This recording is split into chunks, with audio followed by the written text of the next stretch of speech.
Yan, good morning. Nagpalit na ng alternator, nagpalit ng water pump yung may tagas dahil may tagas. Hinahabol ng ingay. Ito lang pala idol.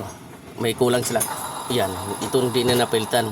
Nagpalit ng alternator, water pump, pero ito hindi nagpalit. Ando pa rin ingay, oh. Ay, yan, oh. Maingay.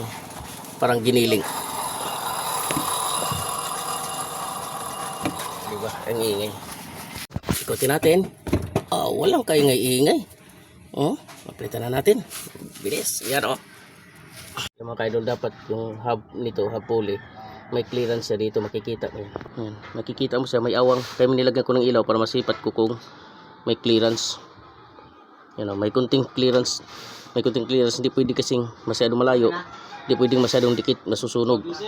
Yan. Yan. Ngayon, sabi sila, bakit nahuhulog yung hub pulley natin? Ito, nahuhulog, natatanggal tornilyo.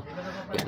Kaya magkabit ka nito, maghigpit ka yan, lalagyan mo ng kontrahan, bakal o tubo. Tsaka pupihitin. Tsaka pipihitin. Yan, o. Tsaka mo pihitin para mahigpitan mo. Kasi pag hindi mo kontrahan yan, iikot yan. Yan. Sana na mga kaidol. You know? Titingnan na matik. Ano kung hindi sumasabit pag matik? Bawaan mo thermostat. Yan, walang ingay siya pag namatay yung compressor. Ibig sabihin, yung clearance niya tama. Okay?